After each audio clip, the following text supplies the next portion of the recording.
Tampa Bay's RBLR Sports. Hello, everyone out there in Tampa Bay and beyond. This is James Holmes coming at you for the RBLR Sports podcast. I am here tonight to cover the Rowdies like I usually do, and I am here tonight with my usual co-host, Carlos. How are you doing, Carlos, on this usual Tuesday evening? We do not have anything weird in the schedule as far as I'm aware, even though the board was just meeting on it, the RBLR Sports board, I should say. But yeah, how are you doing? I'm good. The board, the RBLR Rowdies board, which consists of me, James, and Eureka, just promoted me. It's more like I just promoted myself and gave myself title of senior. What do I call myself? Senior vice president of Rowdies podcasting at RBLR. I believe that was correct. Fellow board member. Yeah. I'm going to add that to my LinkedIn, just kind of boost the numbers a little bit. I'm well, James, on this Tuesday evening. I've been feeling a little white girl recently, and I started getting like Starbucks, which that's a new development. My girlfriend introduced me to the wonder that is iced coffee. So I have a salted caramel cream cold brew here from Starbucks. I'm alive. I'm bumping. The heart's racing. The caffeine is flowing. We're here to talk the Rowdies, James. We're here to talk about Tampa Bay Rowdies, who are coming off of an interesting game this past weekend that you and Eureka were both at, along with 4,500 of our closest Rowdy friends. Lighter attendance than we like to see, but we can talk about that later on too. James, before we talk about any Rowdies soccer, any soccer at all, before we talk about Marshall Islands soccer, before we talk about anything, how are you doing down in the Tampa Bay area? What's the weather like, James? I miss it down there. What's it looking like outside? Right now, it can't decide between overcast and quite sunny. So we are in a phase where it's supposed to rain at all times, but then it does, and then it doesn't, and then my weather app really never knows what to do. I was at an event this past weekend where somebody claimed that meteorologists have the easiest jobs because it really doesn't matter what you say. At least those in Florida, probably. So True. That's true. I guess that's. Honestly, that's probably fair at this particular point, and that's probably fair. Yeah. So, what do meteorologists do in like Tampa? They just say it's hot out, and then it might rain in the afternoon. Like, okay, I could say that too. Anyway, whatever. We can save that for another day. But shout out to what's the name of the guy in the Tampa area that everybody loves for hurricane season? He does a good job. Dennis something. Dennis Phillips. Yeah, that's the guy for hurricane season. Shout out to him though. He's a go. So anyway, that's our meteorology segment of RBLR Sports. James, back to you in the studio. Well, yeah, that's where we are right now in the heat, and sometimes it looks like it's going to rain, sometimes it doesn't. Yeah. Speaking of that, actually, very good segue you set up here, Carlos. The Rowdies had a game this past weekend, and ahead of that game, unfortunately, there was roughly an hour's worth of delay thanks to lightning in the area. The game was all set to kick off, I think, around the scheduled time, which was 9 o'clock, later than usual because we were on primetime TV. And unfortunately, I think 8:50, 8:55, I don't know exactly, but it was right about there. A lightning strike and then immediate thunder happened very close to the stadium, obviously. And so it was postponed for, if not an hour, then 45, 50 minutes. So everybody had to sit in the concourses and wait, and that was great fun. But ultimately, we did play a soccer game, and that soccer game ended a 1-1 draw for the Tampa Bay Rowdies and Phoenix Rising ultimately on Original Era night. So there was a lot of stuff going on with the Original Era players before the game. They also had them out at halftime. We'll get into that a little bit more, but yeah, that's the way that the night went on Saturday.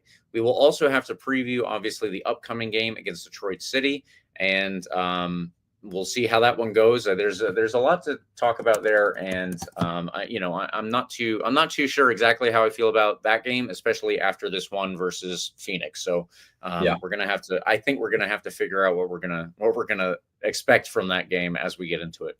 Please like and subscribe to us on YouTube. Subscribe on any major podcast platform, and of course, follow us on your social medias at RBLR Sports. We are pretty much anywhere you are. Carlos, let's get into the quick recap and then the actual questions for this game, and then we'll move on.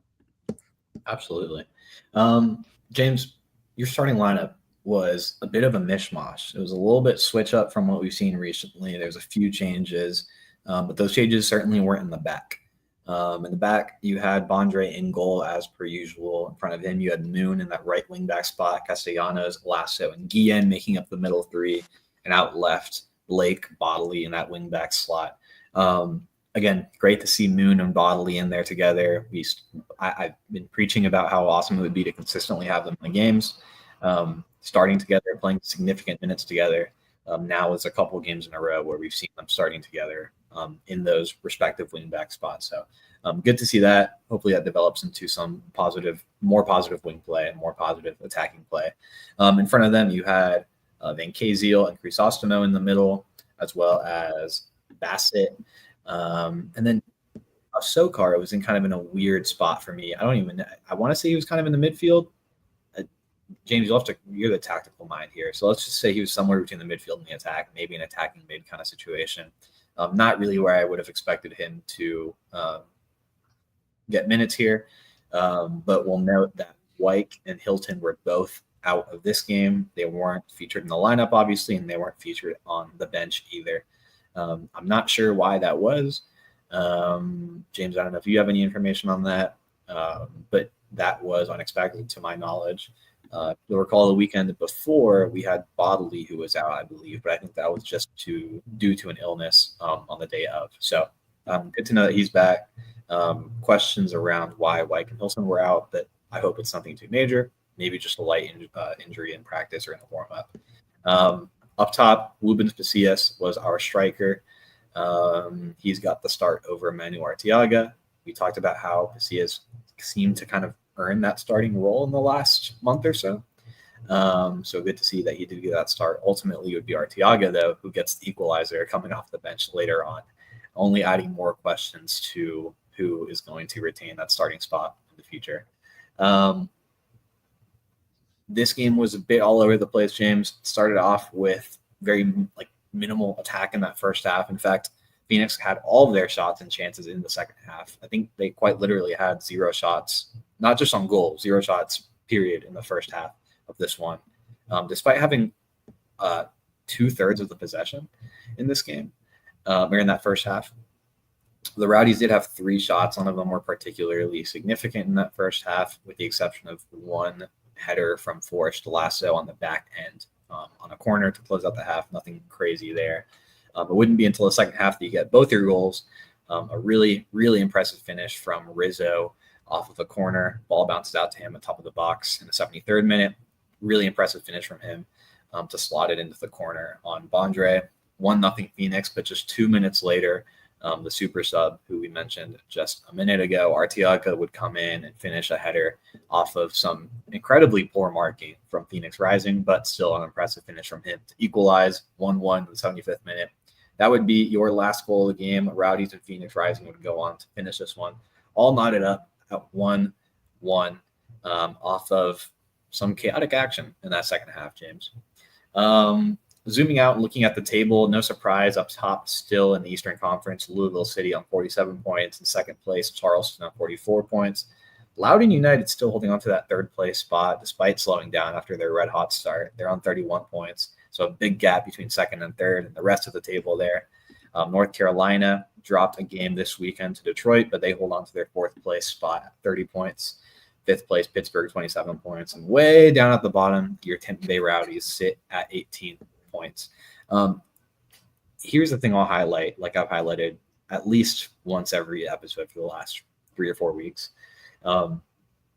Despite not getting the win this weekend, despite not getting the win every weekend like we always want to, and the season we've had, the Rowdies are still just 3 points out of playoff position. Mm-hmm. That draw that we picked up this weekend knocked us up 1 point, but unfortunately still in last place.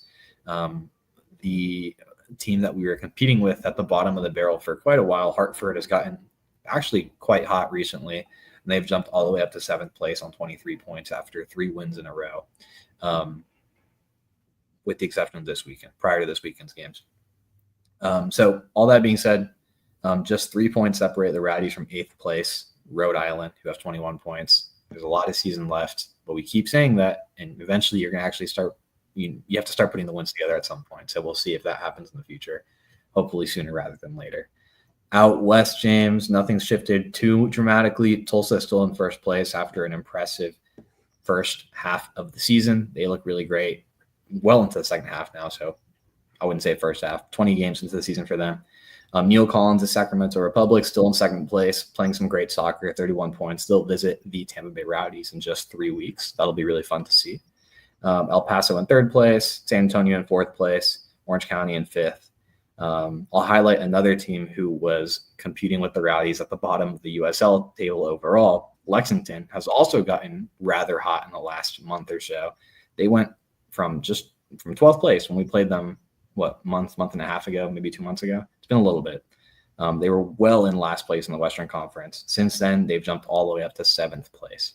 So a couple of the teams that we were struggling with and, collectively at the bottom of the table have found their rhythm recently and shot up the table.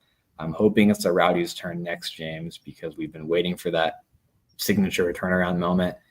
Maybe hasn't happened yet. Hopefully it comes in the near future. Hopefully it's in Detroit this weekend, but we can talk about that later on. James, that's your not so quick recap of the season, of this game and of the USL table as it stands right now.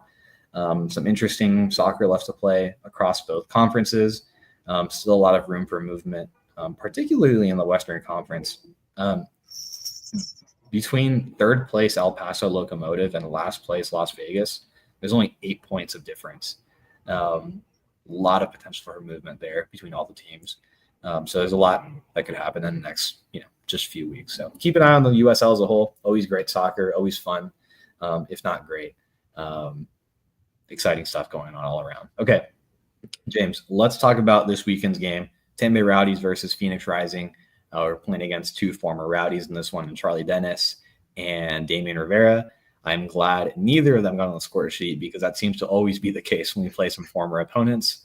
It was nice, actually, that in this case it was a former member of the team we're playing against that scored for us. In this case, Arteaga, former Phoenix Rising leading goal scorer, got the equalizer for the Tampa Bay Rowdies in this one. So a nice reversal of fortunes for us there. We couldn't score until they scored, James.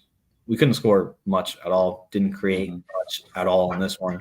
We've talked about a lack of offensive production over the course of most of the season, right?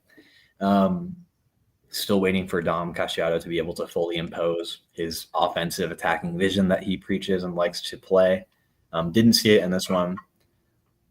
Where do you think we could have done better in the attack? What wasn't working? Why was there just nothing in that first half? Can we say it's in part to Lewis Hilton's absence? Because it feels that way a little bit. I don't know what Asokar was kind of doing in that midfield area, but I don't know. You tell me, what did you see? Yeah, well, if we look at Juan Asokar for this game, he was a very interesting placement, I suppose you could say. Up top, it was him and Wubens Passius who were playing the highest roles on the field. But Asokar was almost one of those players that we've seen in the past that they have kind of free reign to go where they need, to involve themselves in the play and try to get the offensive side of the game going. Unfortunately, as we noted, though, that didn't always play out here. And Lewis Hilton being out for another game, unfortunately, that probably did not help us here. In the midfield, I think it was mostly Thomas Van Kaziel, Danny Crisostomo, and Ollie Bassett. That's not too far off of what we saw, I think, against North Carolina. I'm forgetting who it was that was next to Crisostomo, but it was Lewis Hilton. Oh, it was okay. Yeah, it was Danny Crisostomo, Lewis Hilton, and Lawrence Wyke. And it was actually Danny Crisostomo who often found himself the deepest player. So, that was a little bit of an interesting thing. But in this one, it was Van Kaziel who was in the middle, and Crisostomo was tasked with being the forward moving player, the guy who would carry the ball forward. And Ollie Bassett was also one of those players who was there to assist with attacking plays. But we didn't do enough of the play that we had, that we scored the goal against North Carolina. We didn't have a ton of those against North Carolina either. And I think that was possibly the only one that we had that really stood out in terms of chance creation from the back all the way to the front.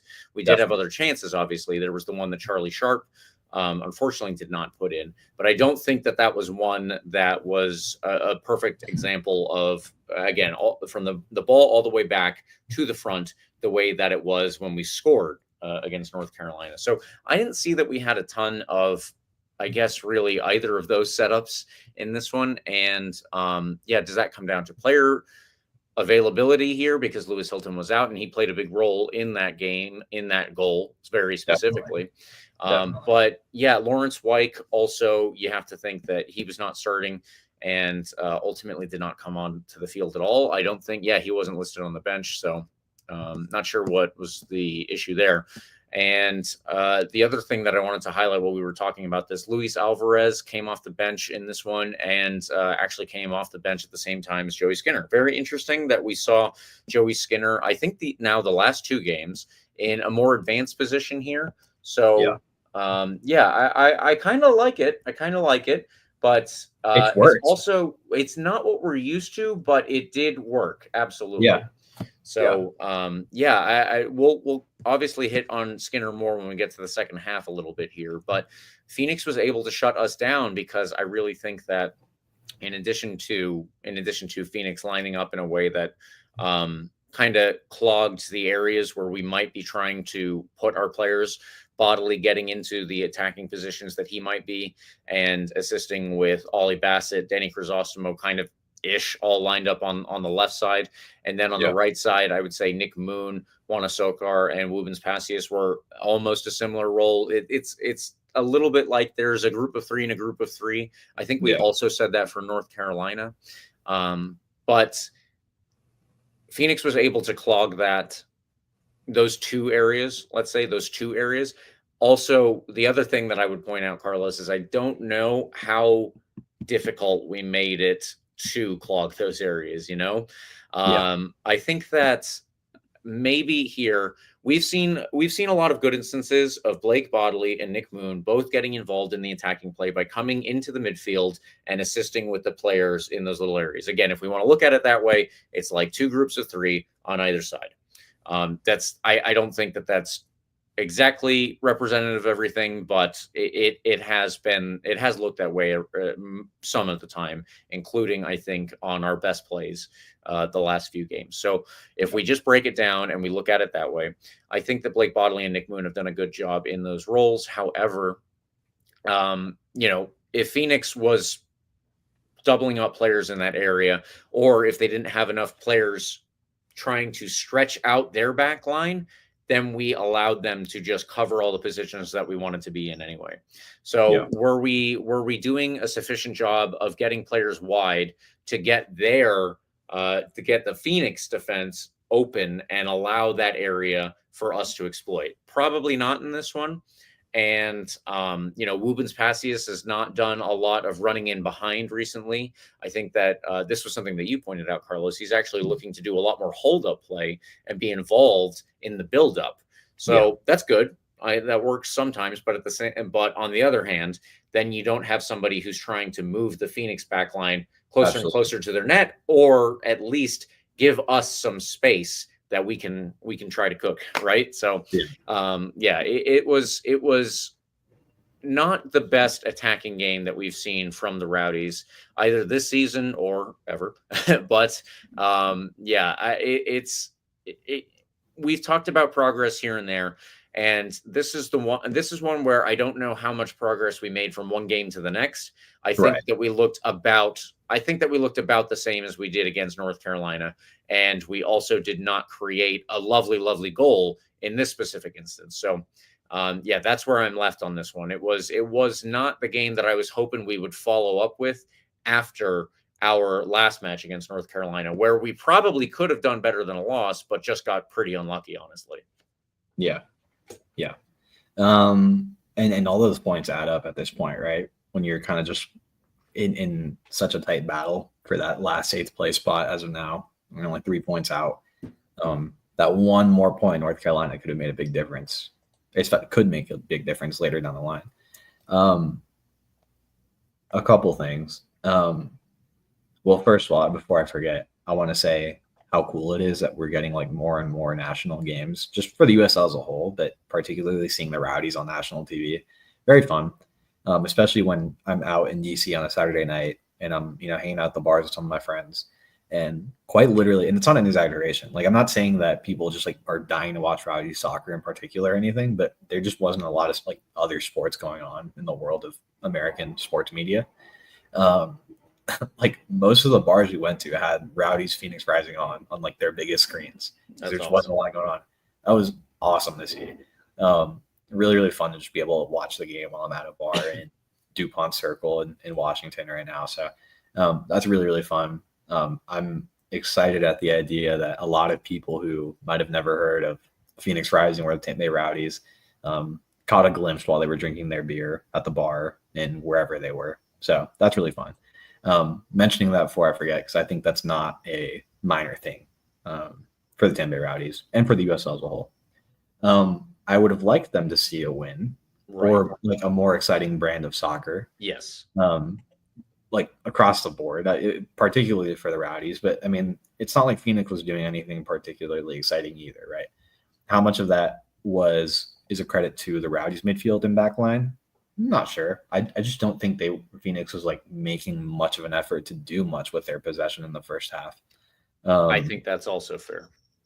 Yeah, and in the second half, you saw a notable difference. You can just see it from the numbers, right? 11 shots in the second half versus 0 in the first half, right?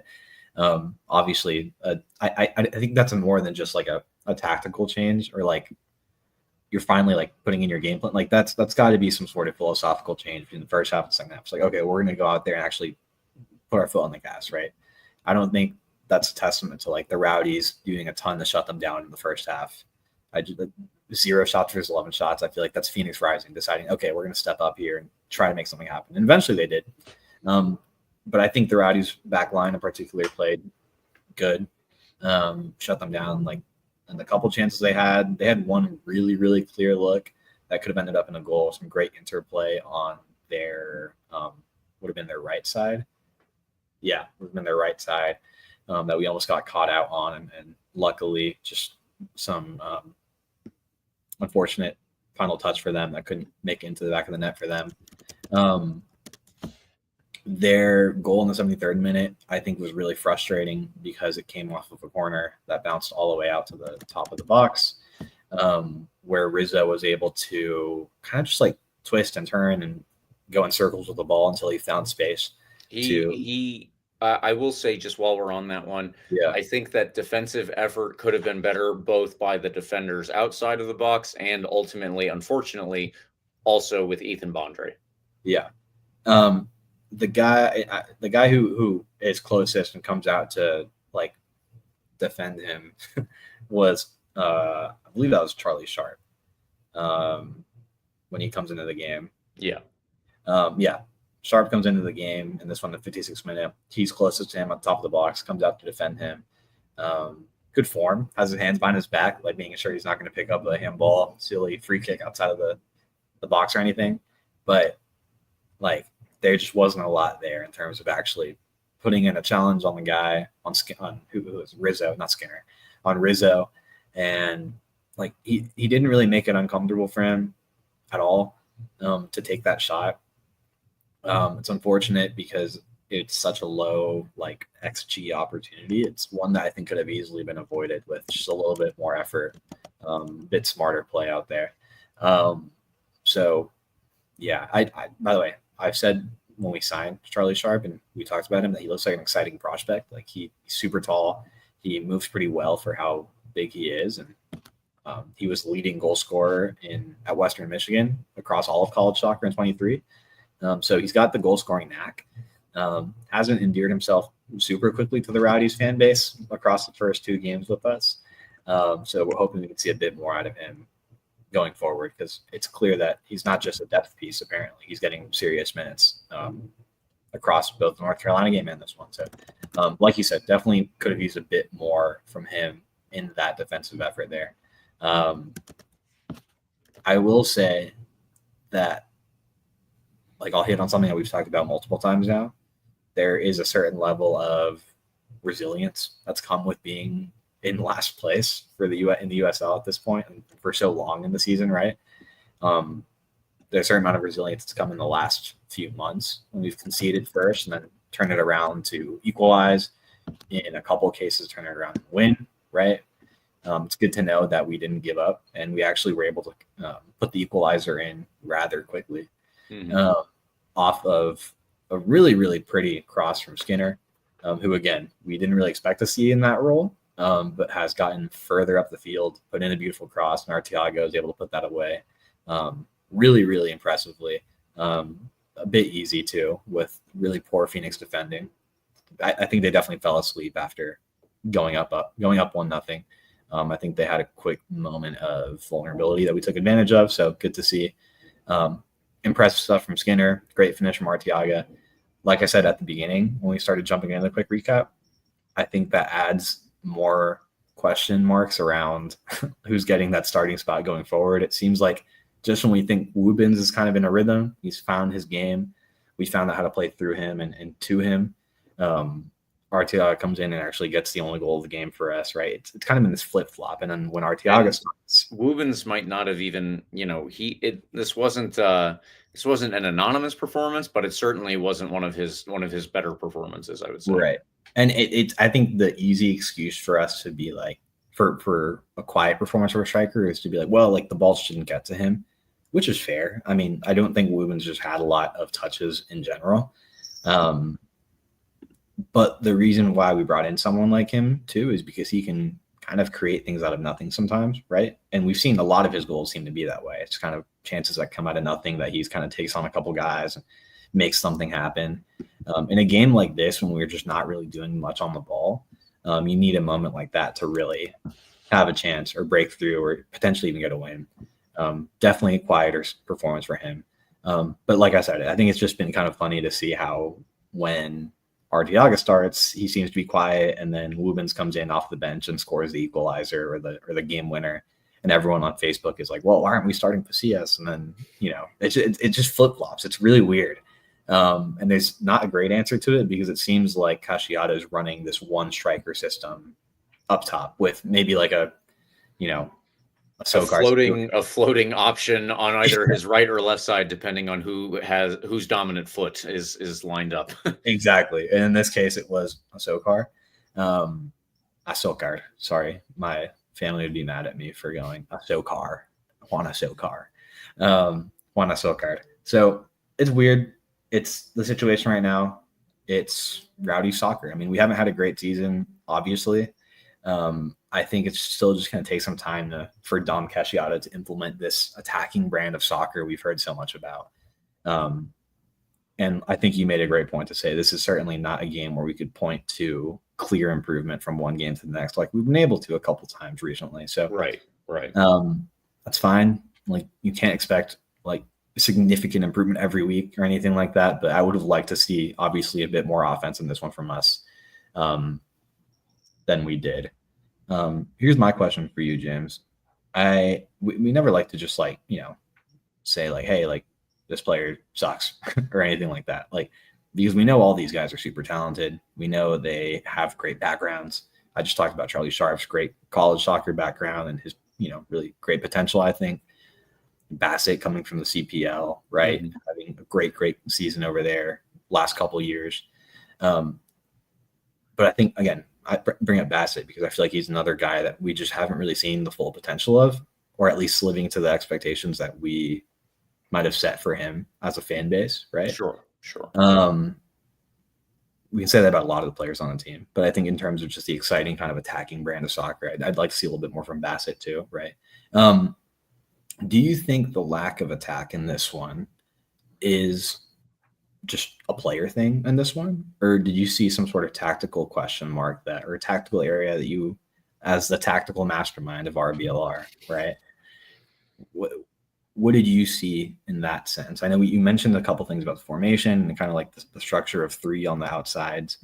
Do you think we could have done something structurally different to counter this Phoenix impressive, I guess, midline or midfield and back line, or did we need to see a bit more out of the players themselves?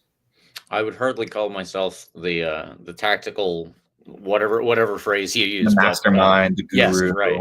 the sensei, the head But coach. I would my the way that I would look at the lineup that we saw, Phoenix, obviously, as I said, they were able to mostly stand their ground in the areas that we try to create these numerical overloads. Numerical overloads is the fun term. But yeah, I think that one thing that we could have done, and it's hard because you have to keep players in certain positions for when we lose the ball as well. So everything is a trade-off. How much risk are you willing to give up for the potential reward of what you're doing, obviously. So I think that at times, Wubens Passius definitely was isolated up top. You mentioned the possibility of that, and I think that that's true. At the same, and Wana Sokar probably also found himself a little bit isolated at times when he had the ball in his I don't know, free position on the right side of the attack. Or depending on when in the game it was. But I would like to see in this specific instance some way for us to drag these Phoenix players out of their areas and create more space for us to get those players that we have seen do pretty well in recent games, give them a little bit more room to work and draw in or draw their other Phoenix defenders out of position. I know this is a little circular, but effectively what I would like is if Wubens Passius is going to be dropping deeper, that's fine. But there still has to be somebody who is going to play on the shoulder of the defensive line to push them back, and not allow Phoenix to compress the field so readily. If Wubens is going to drop deeper, okay, but then Phoenix will just drop with him, and then they will make the field smaller, and they will make it harder for us to get past them by filling in all of this space with their own players. You could then go over the top, but I don't think that we were looking for that very frequently in this particular game, or if we have all that much recently. So that's something that I would like to see. How do you go about doing that when your two players are Wubens, who's going to be dropping deeper, and Juan Asokar, who's probably not known for that? I don't remember Asokar doing that when he was with Phoenix in the past or Oakland. So maybe he's not maybe he's not the guy to be stretching the back line very frequently. But there's got to be a way to either push them deeper closer to their own net by having somebody play on their shoulder, or there's got to be a way to have somebody step out wider so that their fullbacks have to step out to the wide areas as well. Otherwise, Nick Moon, if he's trying to get into the middle of the field with the players around him there, he's going to have 2 or 3 Phoenix players just around him. So you got to have somebody who's ready to step out and open that space. And then that way the Phoenix left back has to slide out, and they're not marking Nick Moon anymore. And Nick Moon might have a little bit more room. Left side, if you just do it with Blake Bodley and the guy who scored for Phoenix, their 18-year-old right back, Pierce Rizzo. So there's got to be a way. I just don't think that we had enough players in attacking positions to really give Phoenix enough trouble. We weren't doing enough to open them or spread them out and give ourselves the room to maybe actually get some buildup going and then get closer to the goal. I think that also probably there's something in there that if Dominic Casciato or Steve Coleman contributed, they would probably be like, well, you were wrong about this, and that. So I welcome them to contribute if they would like to do so. But that's what I could see from my position of, first of all, being in the stands. And then, I watched some of it. I didn't watch the whole game as a replay, but then I did watch the highlights again before we started going. I think that we needed more players in attacking positions. And then in terms of defending on the other side of that, do we give up enough space that Phoenix has the ability to score on us because we've got so many players high and nobody deep enough to defend. I don't know that that was necessarily the case, because I don't think that Phoenix is the most well-oiled attacking machine either in this league. So, like I said, though, it's all trade-offs, and you gotta determine what your best options are. So I think that Dominic Casciato is working out all of his best options in all of the different positions. We've seen several players now in this kind of free role. Luis Alvarez against North Carolina, Juan Sokar this past weekend. We've seen other guys in a similar role previously, but not really with Manuel Arteaga and Wubens Passius. So yeah, it's ultimately up to him to determine who is the best player, if that's the role that he wants to have out there, and how to give them to the proper support, because that's more of what they need, is the proper support, opening up that space so that they actually have some room to work. And we saw it once when the Rowdies switched the field from Lawrence Wyke all the way to Wubens Passius, one touch, Lewis Hilton scores. That was beautiful, but that was awesome. Switching the field. Everybody from North Carolina was on the right side of the field, and then we looked to the opposite side. So I can't count on my, I didn't count during the game, so I don't have a stat for this, how many times we looked for that opposite pass. Maybe we didn't do it properly. Maybe we didn't do it enough. It's hard to say from this particular point in time on almost 6 on a Tuesday while we're recording. But that's something that we need to look to be able to actually do more. Where is the space? Where can we create those overloads? And how do we create both space and overloads at the same time? Yeah. By the way, I welcome anybody who's live to give their thoughts about why James's opinion sucks or why they agree with him, whether on YouTube or Twitter in the replies. I don't think it's like a particularly great just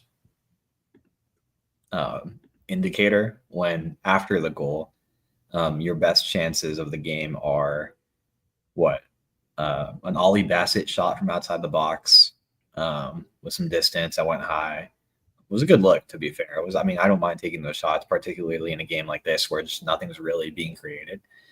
We've seen Hilton rip a few of those, and those are nice to see. Bassett, sure, rip them, kid, go for it. Like I want to see some goals from outside the box, shoot, don't get me wrong. But you look at that and you're like, that was a good look, but not like a super high XG opportunity, right? 2 Forrest Lasso headers, one right at the end of the first half off of the corner that went high, and then a second one on the back end of the game that went just wide of the left post, the near post in that case. Again, really bad marking from Phoenix on that as well. He was wide open, and I just unlucky to shoot it that wide. But he had a great look there as well. So it was 2 headers off the corners, a shot from outside the box from Bassett, and is that it? I mean, I want to say there was one more shot, or one more look I took a note of. In the 77th minute, Luis Alvarez subbed on, ball gets played to him right at the top of the box. He's got a clear look at goal, or at least it's not a guaranteed finish or anything. There's a couple defenders between him and the net, and of course the keeper. But it's a really nice look with a good amount of space to get set up and rip a shot at the top of the box. Alvarez, we've known to be a pretty good shooter. We know him to be a fun attacking threat. Gets the ball played to him with plenty of space, and unfortunately just skies it way high of the net. That's one that I forgot about now, but that's one that kind of haunted me a bit, looking back at it, knowing that that's a really, really good look. That it's unfortunate we couldn't even really test the keeper with that one, right? Like that was a good chance to really at least put it on frame, see what happens, because there's so many, a couple defenders in front of him. Obviously keeper, like a deflection could happen. Maybe it's just a great shot and it goes into the net. But it's really unfortunate when you have those good looks and they just get skied way high or way left or way right? Test the keeper. You don't have enough chance in this game to afford being able to just sail those high every time. So that's unfortunate. Alvarez has been pretty good, I would say, in his short time with the Rowdies so far. I think there's a bit more he can still do. He's been okay. He's been good. But I'm waiting for him to really, really settle in and built into that really attacking brand of soccer that we've heard advertised of him, and to fit into that wider attacking picture of Dominic Cacciato. So again, it'll take some time. I hope it happens soon though, because we're running out of season, but again, not a lot of points between us and that playoff spot. So just need to start happening. We need to start happening soon. So those were the chances I wanted to highlight in this one. Bondre made a pretty good save in this one, and on the back end of this game in the 80th minute. Phoenix had a pretty good look later on, like right at the end of the half, or right at the end of the game, James. There was that kind of chaotic scramble off of the free kick that Charlie Dennis put in. Bondre could have done a little bit better there to, grab onto that ball, or at least punch it with some conviction away from that. I think we got kind of fortunate there that didn't end up in anything worse. And that's your game. I think we've touched on most of the things I wanted to touch on. Was there anything else we wanted to touch on in particular here, James, about the game itself? No, we've covered we've covered a lot of this one, and unfortunately we don't have all the answers here as much as we would love to. Yeah. Before we jump into the man of the match, by the way, I want to take a quick minute because I wasn't there, but highlighting, James, anything that you saw that was fun, exciting, cool about this 50th anniversary original era night. It looked really cool on TV, some of the bits that they showed. Yeah, the halftime stuff was very cool, and we had the players from the original era go out and got to celebrate them and talk about Gordon Jago, the former manager, as well. That was really nice, and I think that they also unveiled the Eddie Firmani name up on the stands as part of the 75-10 era, or 75-10 club, I think is what it's called, the 75-10 club. So another name added up in that was really cool. I did like all of it. I didn't get to take all of it in because of the lightning, and that's when we were all forced, like I said, to go into the concourses right before the game started, and I was making my way over there. So unfortunate. That's how it goes. But it was nice. I think that the original era is something that the Rowdies, this is actually an old club within the United States. It's not very common here. That's something that we need to focus on all the time. So the fact that we had a really good dedicated, like a lot of activities, let's say, dedicated to the remembrance of the prior era and all of the players who are still around this area. That's super cool having them out there. I think that we should do that, I guess, in some way or other, just a lot more frequently. Yeah, that's really cool. And by the way, this past Thursday was also the inauguration of the first Tampa Bay Soccer Hall of Fame class, which was really cool. I know they honored the 1975 championship team, Tampa Bay Rowdies, there. They had a special recognition for the Tampa Bay Sun as well, and some Rowdies legends were there too. So just a good week of respect and excitement and celebration of the original era Rowdies, both there and of course at the game. So cool to see. I really wish I could have been there. It was really cool to see the legends signing autographs for the kids and parents alike who would have been around, or grandparents who were around to see that original championship team. Just really, really cool all around. My cousin from Ecuador happened to be there this weekend, and he had a great time. His first Rowdies game. Left with a Rowdies polo to take back to Guayaquil and spread the gospel of the Rowdies down there. So that was really cool. Also, a special shout out to Ralph's Mob. Great work with the TIFO, as always. Good crew down there that actually puts together the hard work and the painting and all the effort for the TIFO. Looked really good on TV and on the cameras. And I saw Steve Coleman repping the Ralph's Mob hat. I don't know if you noticed that, James. He's been doing that at least since the Naples game that I went to. He's really enjoyed wearing that hat to the games. And for me, those small things don't go unnoticed, especially in a season like this where things aren't, super great right now. I appreciate that attempt to really rep, the fans of the club and connect with the fans like that. So shout out to him and Ralph's Mob as a whole. Looks like despite a lower attendance than we would like, 4,500, like we said, late kickoff, rain delay and everything didn't help, I'm sure. A good night of celebrations overall.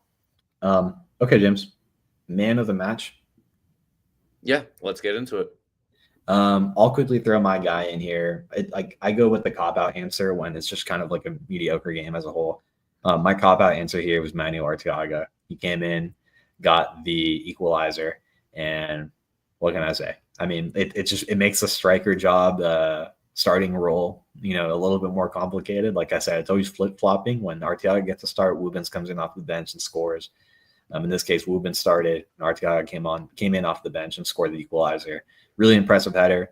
I mean, you can't, do much more in a game than score and help your team get that 1 point at least. So glad it happened. Obviously, glad he scored, but really impressed that it happened so quickly after the Phoenix goal. That's impressive, and I'm glad that we were able to kind of keep the composure and get out of there with a point at least. Yeah, you mentioned that yours was a cop-out answer. I would I'll honestly probably describe mine the exact same way. This game was a little difficult to determine who was a standout player probably on either side, in all honesty. But mine was the assist maker here, Joey Skinner. Joey Skinner was my man of the match. It was his first man of the match for RBLR Sports, actually. And so good for him here. And I would love to see him get a lot more assists. Yeah. I think that was also his first assist on the season, at least during regular season play. Possibly he had one during a cup game. I don't remember. But yeah, that's where we are there. So hopefully many more men of the match awards for him going forward. He came in off of the bench against Indy too and got that goal, right? Like he's been coming off the bench and making things happen. Like he's been solid, man. He got the goal against Charleston back when we lost over there in the Jägermeister Cup as well. Like he's had some good performances in the last month. So hopefully we see more of that from him. If if Bodley and Moon aren't really clicking, it's good to know we have someone to come in off the bench and potentially add a little bit of life in there too. Yeah. Great stuff. Quick shameless plug, by the way. Liking and subscribing is free, but if you want to support this podcast even more, you can go ahead and check out shop.rblrsports.com and use the promo code COYR for 10% off all of the cool gear that's been cooked up over there. Get some stuff to celebrate the start of the new Buccaneers season coming up. I'm really excited. Baker Mayfield and the guys look awesome over there. Ray's season's kind of in the middle, kind of coming up to the back end, right? Coming up on what's hopefully the last few games at George Steinbrenner Field, and they can figure out what they're doing with their stadium. Lightning's kicking off soon as well. So celebrate all the Tampa Bay sports gear and all the Tampa Bay sports excitement at shop.rblrsports.com. Again, use promo code COYR for 10% off and get some cool gear. Tampa Bay Sun kicking off very, very, very, very soon, James. Some good gear for them down there as well. So check us out, shop.rblrsports.com. Okay, James, we've spent a lot of time talking about this Phoenix game, which I think is merited. I think there's a lot to talk about. I think there's a lot of just general thoughts on, where we are as a team collectively. I think I mentioned the attendance a couple times. Like, I think that's important. We're kind of on the lower end of where we would like to be over the last several years. That we're on track to have, a marketably lower attendance than we've had in the last several seasons. So I think it's time we start to turn things around, get some wins, get some more excitement around the team to get the casuals back out there. We know the diehards are going there every weekend, but let's get the more casual fans out there too. Let's start with a win this weekend in Detroit to build the excitement. The Tampa Bay Rowdies are going up to Detroit, Michigan, Keyworth Stadium, 7 p.m. this Saturday. Detroit are 6th in the East. They're 4 points ahead of the 8th place squad, Rhode Island FC. They'll be doing well as of late. They got an impressive win this weekend against North Carolina FC. They won that one 1-0. I mentioned North Carolina earlier. They are in 4th place on the table right now? Yeah, 4th place on the table right now. Detroit was able to knock them off at home, I believe. I think it was a draw. Oh, no, you're right. Sorry, it was a draw. I don't know why I'm blanking. They beat Indy 11 the week before that one. Yeah. So they drew against North Carolina away, missing all the details right now. They've had some impressive soccer lately. James, tell us a little bit about what they're looking like. What's their formation? Who can we keep an eye out on in this one against Detroit away? Yeah. They have lined up in a couple of different, just like everybody, they have lined up in a couple of different formations over the course of the season. But what I have seen, at least in terms of looking at them recently and trying to get a good feeling for the last couple of games that they've got their set of players out there. It's roughly a 3-4-3, and we'll get into who might start, who could come off the bench, or possibly fill in one of these roles instead of one of the players that I have listed here. But Carlos Saldana usually will start in net, and almost certainly will start again this weekend, and he'll be behind Shane Wheat, Michael Bryant, and Devin Amu-Mensah if the last couple of games are any indication. There's recently also been a midfield of Matt Sheldon as the right wingback, Abdoulaye Diop as the center midfielder alongside Kobe Hernandez-Foster, a player previously with Birmingham Legion, if we remember him last year, and Alex Villanueva as the left wingback. They will be behind, if it plays out this way, of course, Jay Chapman, Darren Smith up top, and Alassane Diouf up top as well. Jay Chapman is a central midfielder who, depending on the day, will play as a more attacking midfielder or a more defensive midfielder. He was an attacking midfielder when he was in college. At this point, though, you kind of have to move around wherever you're asked to play. And so I think that he will probably be more of a central midfielder alongside Diop and Kobe Hernandez-Foster. Kobe Hernandez-Foster will come up again, and he will probably also play in a position where he's a central midfielder, but allow him to get a lot more forward. Other players that we could see start in this one, especially up top, include Connor Rutz or former Rowdy Sebastian Guenzati, who is with Detroit City, if anybody was unaware. That is where he is this season. Reese Williams has also started a few games recently as one of the wingback players, I believe, if I'm not mistaken, on the left-hand side.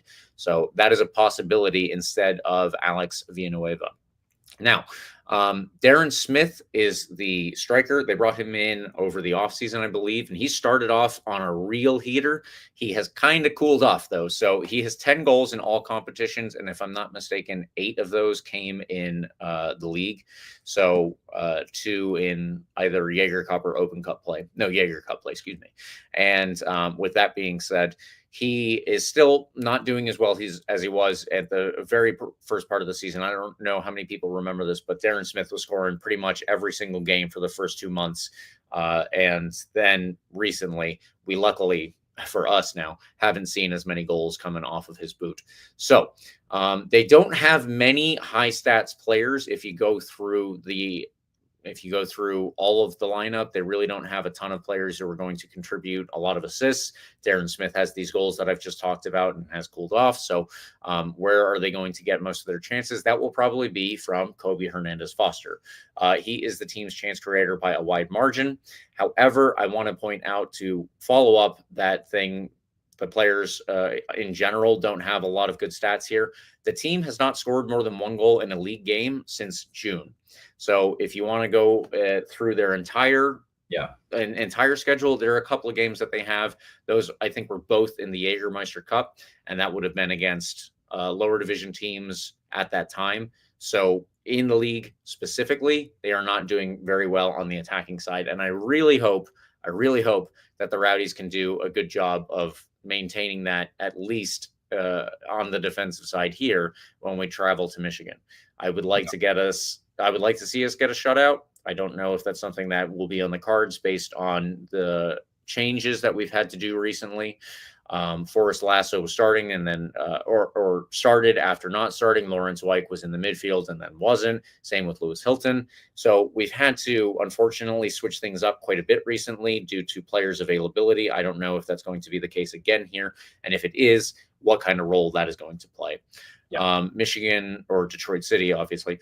Detroit is in a little bit of a weak position themselves. They're doing well, like I said, in the standings, but they're also not particularly strong at the moment. So maybe we can take advantage of this. If we could get another away win, I think that would be good. If we could get a shutout, that would be very good here, because, again, Detroit don't have a ton going for them. But all of that is going to come down to on-the-field play. And we have to remember, while Detroit might not have a ton going for them, they do have a very, very specific field with players are going to have fans screaming in their faces like 5 feet away. Keep that in mind too. It's a very bad turf field. It's like, it doesn't hold up very well, and it is a cauldron at times. Yeah. So the Rowdies have earned the wrath of the Detroit City faithful a number of different games in the past. This could continue that way. And I don't know if there are going to be any people in the stands that remember prior games, more than likely, but that's one other factor that I wanted to highlight here, because Detroit City do have a rabid fan base. They are a very, very good fan base in terms of American soccer. I like them compared to a lot of MLS teams. I think that when they get a stadium built, they're going to be able to fill that every single week.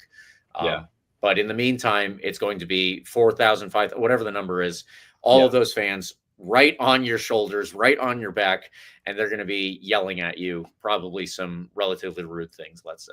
But that'll be another factor to keep in mind.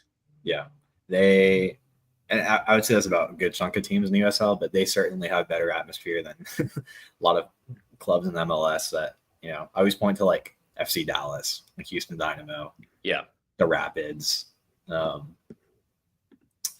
Lake, Real Salt Lake. There's like a lot of MLS squads that clubs have big stadiums and then don't really do anything with them. I always prefer like a small stadium with a good atmosphere to a big stadium that just feels cavernous. Detroit's on the bucket list because of that. It's not a great stadium. Don't get me wrong. I mean, the stadium's actually kind of awful. Like, the facilities aren't great based on what everyone said. Like, the bathrooms are old. It's a really old stadium that hasn't had a lot of love shown to it. And the field sucks. The field's horrible. Like, it's awful, awful turf. But it's in a cool like spot over there. It's in the middle of a neighborhood practically. It has a great like community feel to it. And like you said, the fans are super rabid. Makes a good time. Makes it a good atmosphere. They're annoying on Twitter, but it's fine. I'll give it to them. They're good people. That being said, Rowdies in Detroit have an okay record. I mean, it's only been 4 games that we've played over there, so not a lot to take away from that. It's been 1 win, 2 draws, and a loss. And that loss against them in Detroit, our only loss in Detroit, was back in September of 2022. So it's been a little bit since then. We picked up those 2 draws and a win. And, of course, one of those draws was our most recent game against Detroit in Detroit during the playoffs last year in November, where we tied 1-1 and went on to win that one in penalties. Good memory, great game. Definitely up there with the highlights of last year. So, like you said, I'm not sure how many of the Detroit fans will remember past games against us. We've had some chippy games in the past. Mm-hmm. I'm sure they have a loyal enough, dedicated fan base that I think we'll remember the penalty shootout loss of last year and that 1-1 draw. So in all 4 of those games in Detroit, by the way, no team has scored more than 1 goal. That playoff game last year was 1-1 draw. The game before that was a 1-1 draw. Game before that, 1-0 win for the Rowdies. And obviously the game before that was that loss I mentioned, a 1-0 loss for the Rowdies. So expect this game to be a lower scoring affair. If the offensive production of Detroit in the past month, 2 months or so wasn't already an indicator of that. And of course the Rowdies struggling to score too many goals. On top of all of that, the history is on the side of a low scoring affair in this one. So I don't know, expect a chippy affair, tight affair, cagey affair. If anybody wins, I wouldn't expect it to be by more than 1 goal, is how we can summarize this one. That being said, James, jump into predictions. Yeah, let's go. So, James, you actually stole my prediction, which I won't spoil for everybody, but looking at our notes, you stole my prediction. So I'm going to go ahead and switch it up slightly. I am going to go with the 0-0 draw, which is super boring. But I feel like it would be on brand for how these teams have been playing generally. Detroit, like you said, actually, the Rowdies and Detroit both scored the same amount of goals in USL play so far. I think I saw like 22, right? Yeah, 22 goals scored for both of these teams. Detroit's played 1 more game than us, so maybe we have that slight edge that we can score more goals than them, potentially. But the indicators are all pointing to a low-scoring affair for me. And in this case, I'm going to go with a no-scoring affair.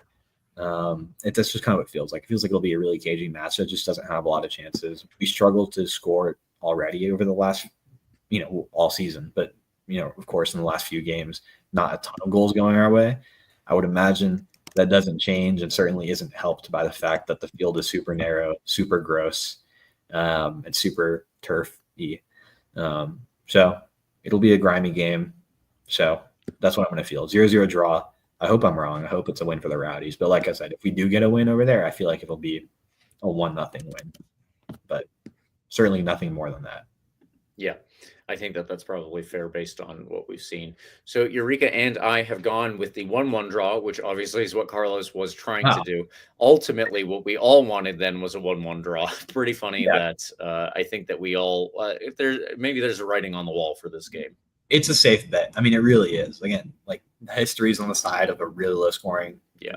Honestly, a 1-1 draw is the most common score over there for these two teams playing in Detroit. It would not be a surprise if it's 1-1 again. I would actually say that's probably the most likely result. But for the sake of changing it up a little bit, I'll go 0-0 as my official prediction. Yeah,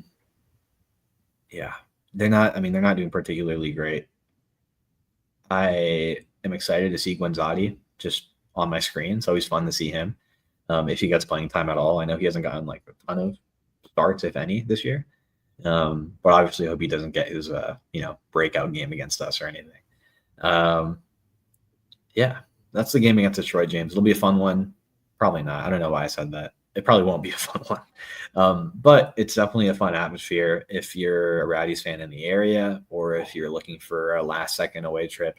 I think it'd be a good one to go to. Good experience. Get over there. I know they want to build a stadium in the near future, so I'm not sure how much longer you have to visit Keyworth Stadium in all of its rustic glory before they go on and move ahead to a more modern stadium. Tampa Bay Rowdies at Detroit City, James. Let's hope for a win, but I'm not sure I feel too confident about a win or a particularly exciting game, but let's see what we can do. Yeah, I think that's fair. All right, let's move on to the extra time segment. The Pittsburgh Riverhounds have announced that they will be revamping their stadium to fit up to 15,000 people.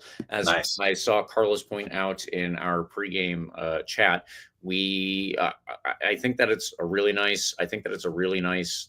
Setup, and they are preserving the best part of the stadium that they have right now, which is a look out over the river and onto downtown Pittsburgh.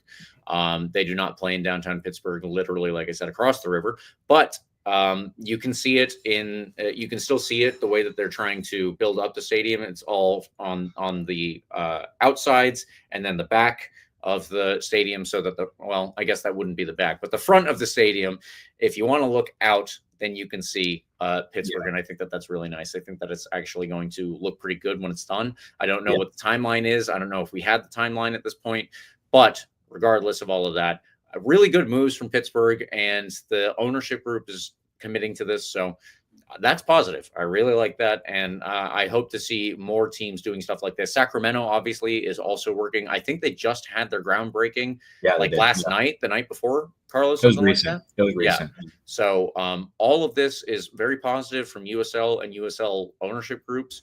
Let's get more of them involved in doing this. And I've seen a lot of positive stadium stuff. Even Oakland's playing at the Coliseum. Sometimes it's rough. At the same time, it's cool that there is an Oakland team playing at the Coliseum. They can kind of do whatever the hell they want with it right now because there's not going to be any baseball there. It's not the worst. It's not the worst setup. I think that that's a positive one. There are other positive ones, and they include Pittsburgh, Sacramento. Let's get more people doing this kind of stuff. Yeah. Rhode Island just built their new stadium. Rhode Island, thank you. Yes, there's, and I'm blanking because there's news about a stadium plan or renovation or new stadium. Like I feel like there's a new plan every other week coming out, and so I'm missing a bunch off the top of my head. But it's not like in the past anymore where things kind of just get announced and they don't happen. I mean, you're seeing stadium plans, renovations. New stadiums like actually being proposed and approved and built. Like it's fun, it's good. Obviously, I think with an eye on the future, which is USL Division I, right? You want to meet those standards that US Soccer sets for a Division I league, right? Which I think is still 15,000 people minimum for a stadium. I don't think it's a coincidence that Pittsburgh's expanding to 15,000 people, right? Like with room to expand as well, obviously there.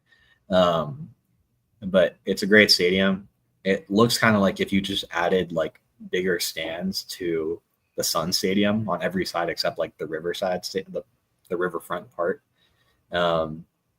with that view of downtown. Looks really pretty.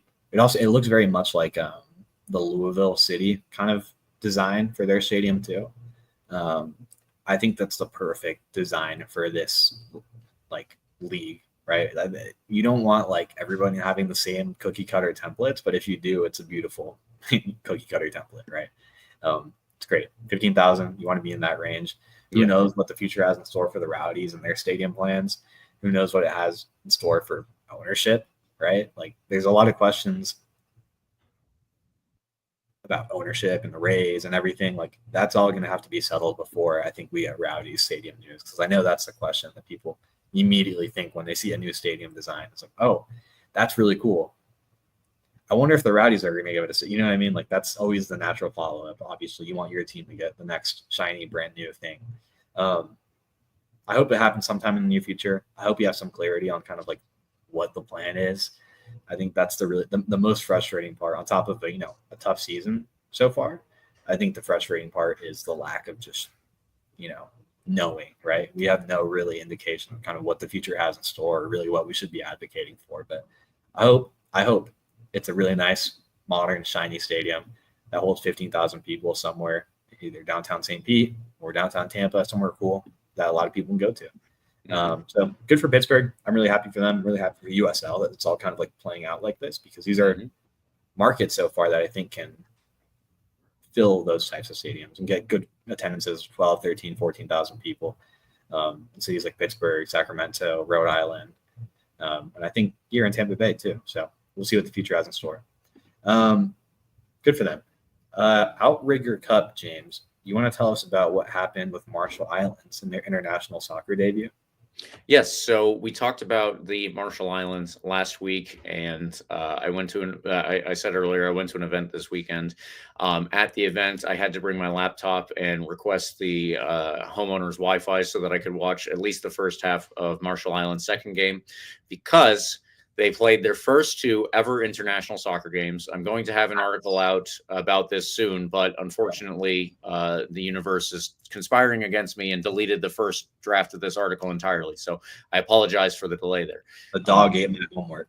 I wanted to throw my computer in a river when I saw that. But regardless, the team played their first game.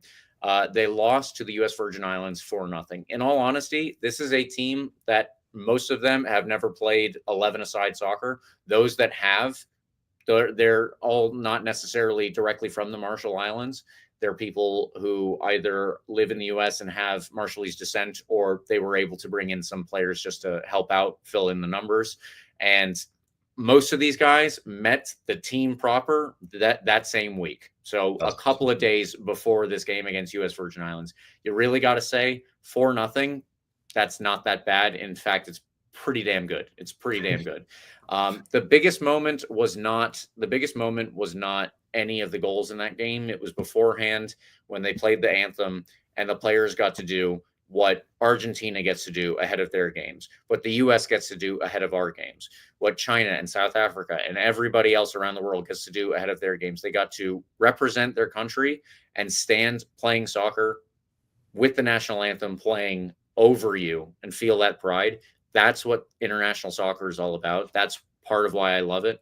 And I think I do think that was the most poignant moment of the weekend, was the very first game, the very first anthem, even if it was over a turf football field with a giant bulldog face on it. It doesn't matter. Arkansas.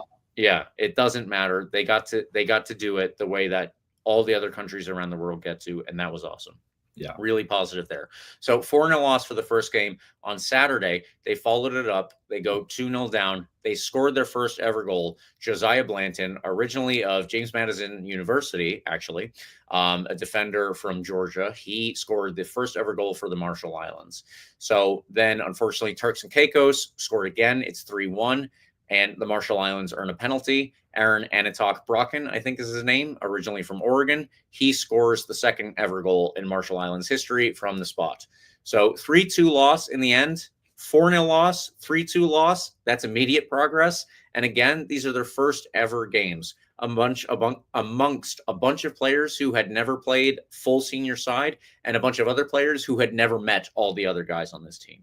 Truly, legitimately an awesome story.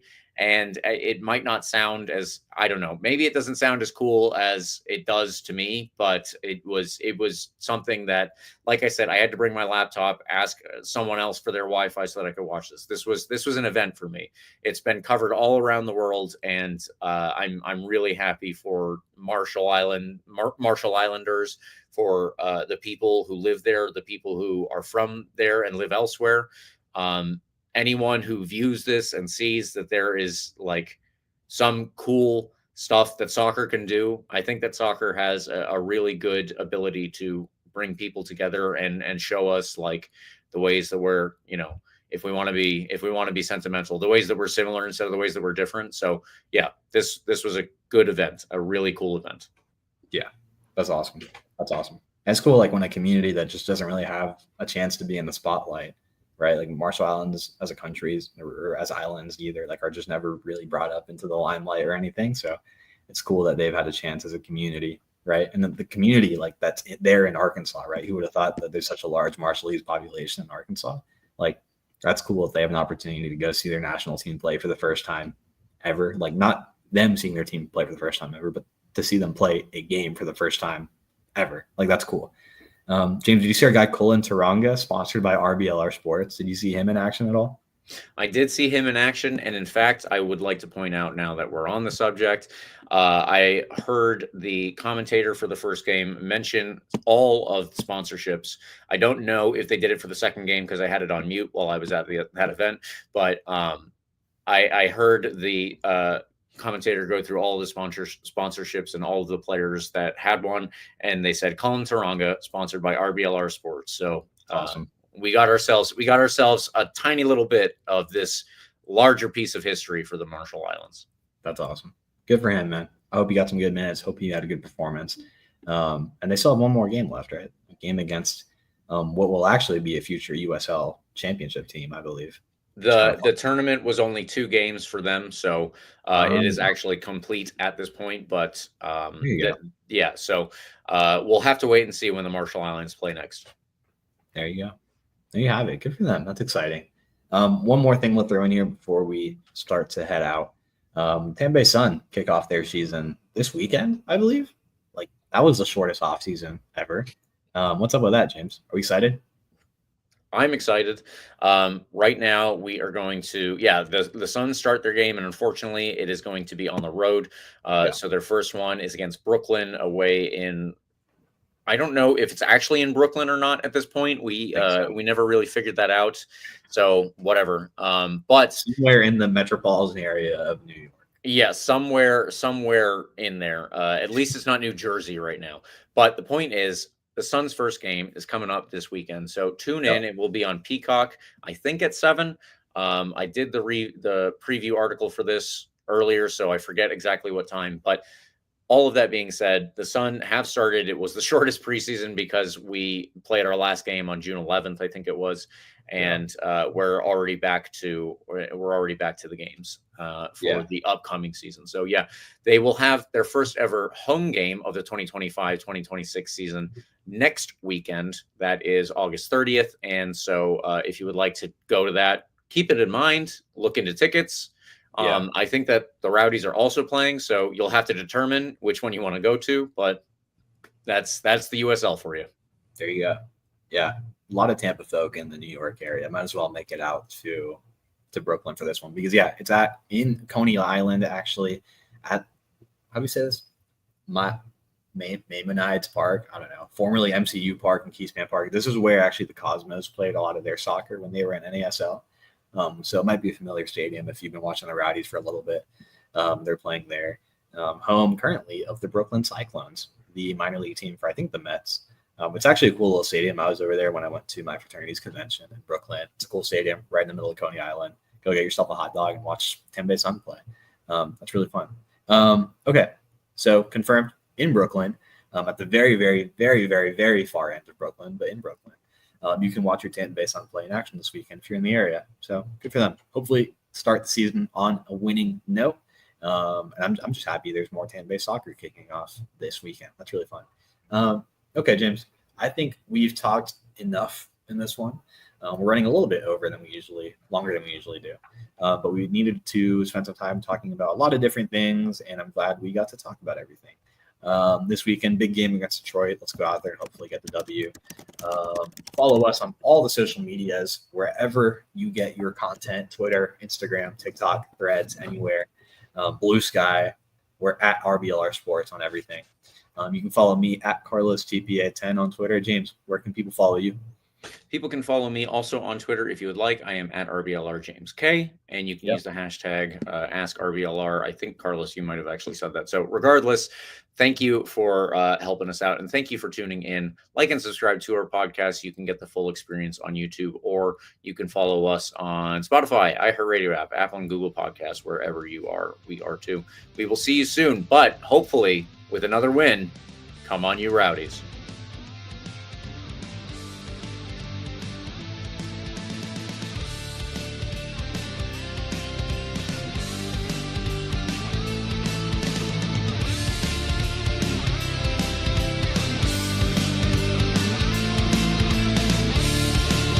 Thank you for tuning into this presentation by RBLR Sports. On your way out of the stadium, please remember to like and subscribe.